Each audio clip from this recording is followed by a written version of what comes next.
Neurotypical conversations are too fragmented. The best conversations are when people have monologues and then the other person replies. When speaking to people, I like to speak and have them see a point of view that isn't shallow.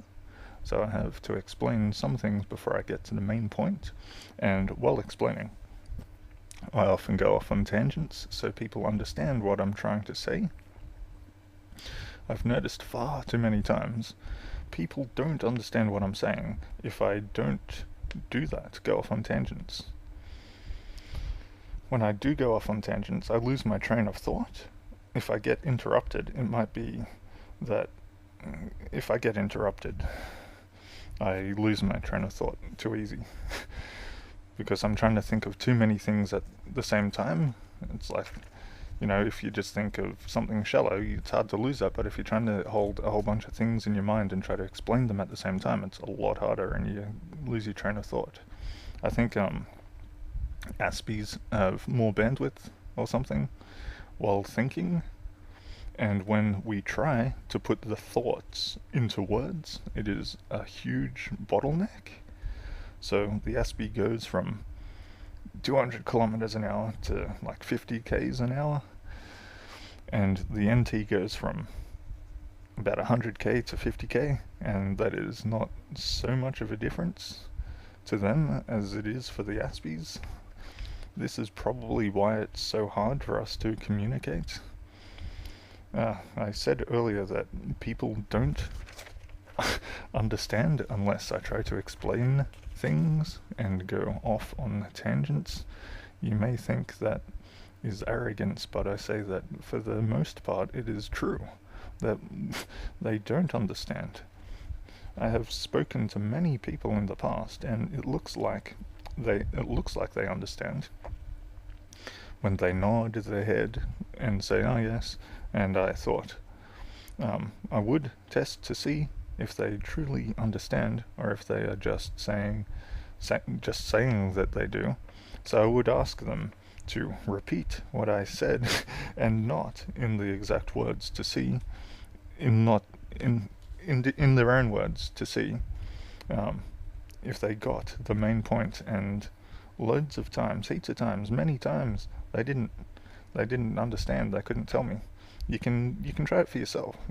Try telling someone without explaining everything and going off on tangents, and after they seem as though they understand, ask them what the point was that you were trying to get across, what point it was that you're trying to get across. And many times they have no idea, unless it is an extremely shallow point, like I watched TV last night and it was my favorite team, they played and they won. That's heap shallow. And NT would get the point. The last 7 words are, I watched television last night and it was good and my favorite team played and they won, blah blah blah. That point is easy to make. But if you're trying to make a larger point, not something shallow like, I watch TV, that's heap shallow.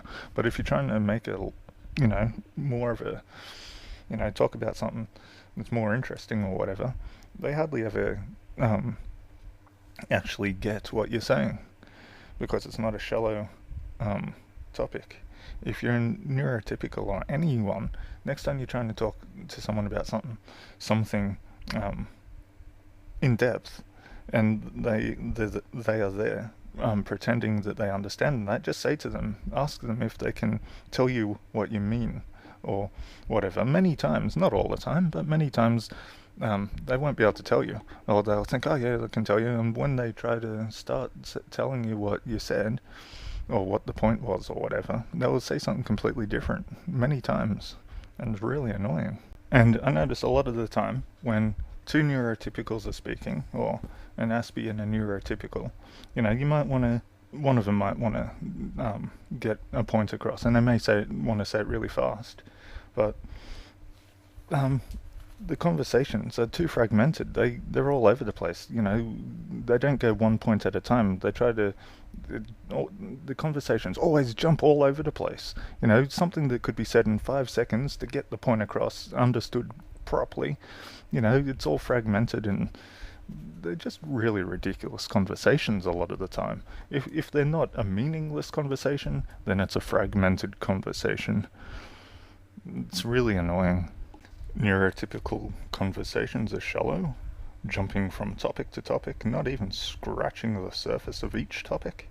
Maybe because they are shallow topics, and if they do speak at length about something, it's usually a meaningless, unimportant topic, and many times NT conversations are just bragging about things that don't matter or shouldn't matter.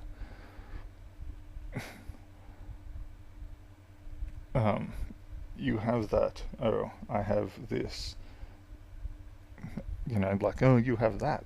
Oh, well, I have this. Competing in pointless competitions, like, oh, you bought that thing over there, did you? Oh, yeah, well, look at this, mine's better, haha. Well, I'm not saying it in that many words, it's fucking... oh my gosh, I just swore. Anyway, it's ridiculous conversations, pointless competitions. The true value, the true value of a person is goodness, not what they have. What the person knows is more valuable than what they have, but less valuable than how good they are. Society is one of the biggest liars out there, and the sad thing is people believe a lot of the bullcrap. It's quite amusing in a sad way, a ridiculous way. I shake my head at the majority of people.